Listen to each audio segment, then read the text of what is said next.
Hey guys, what's up? This is Roth, and I'm here at New York Comic Con, and we're going to talk about 12 Monkeys. Okay, we're here with Natalie and Emily.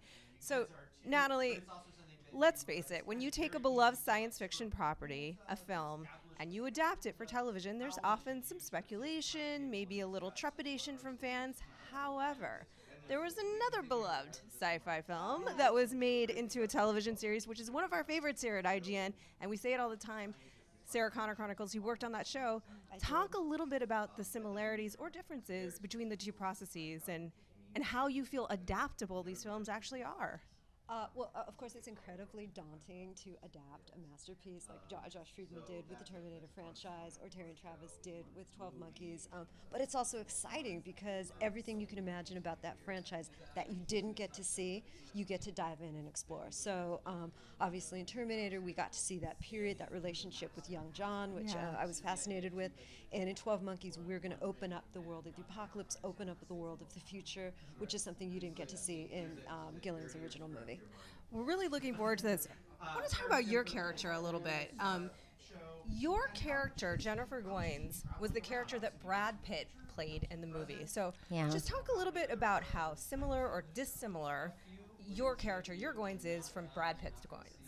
Well, I mean, I think the similarities are that she is a Goins, and she's a little nutty. A little nutty. she's definitely based off that character, but the decision to change it to a woman, I think, was really interesting because I don't think anybody could compete with Brad Pitt's performance in that movie, and I wouldn't want to. I don't think any male would want to, and I think what they've given me the opportunity to do is to create a whole new character, but from that same gene pool. Yeah. That's really interesting because, often when there is a beloved male character and then we reimagine them as a woman, there's some resistance there. So can you talk about what your experience has been like with that so far? And I think you make a really good point about what it does is maybe remove some of the pressure to match what became kind of an iconic performance.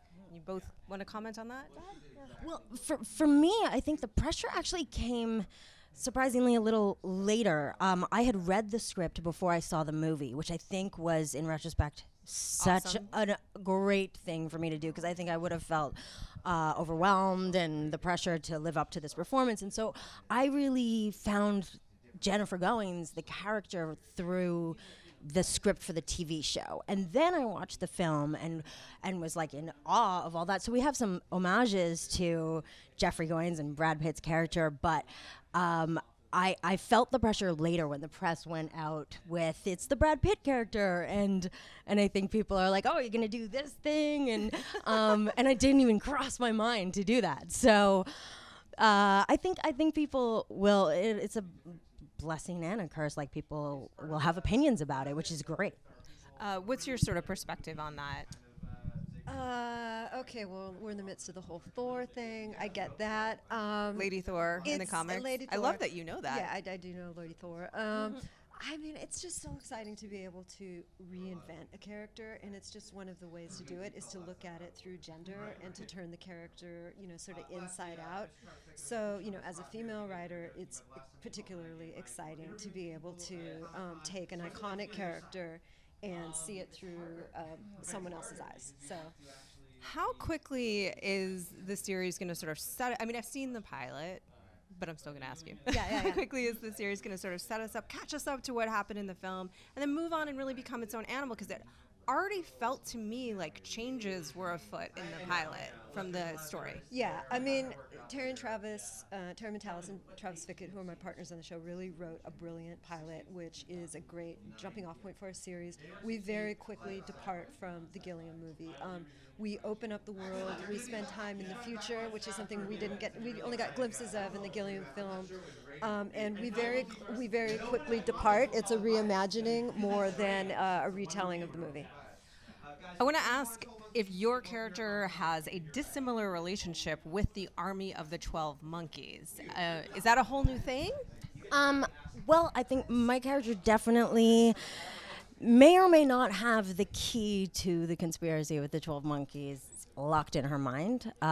So there's that connection. And I think you will find out later on that you're not sure if she's a victim of them or part of the whole conspiracy. So I think there's going to be questions there. What's her relationship like with Cole? Combative, strangely friendly? I mean, I think it's like all of Jennifer's relationships are very unpredictable. So I think 1 minute it's terrifying, 1 minute it's a brother-sister relationship, 1 minute it's like a violent relationship, 1 minute it's a lover relationship. Like, it's constantly changing. I think that's what's kind of great about a wild card character like Jennifer Goins, is that you don't know what you're going to get. All right. Thank you guys so much for your time. We're looking forward to seeing 12 Monkeys on Sci-Fi. For all things 12 Monkeys and New York Comic Con, keep it locked right here to IGN.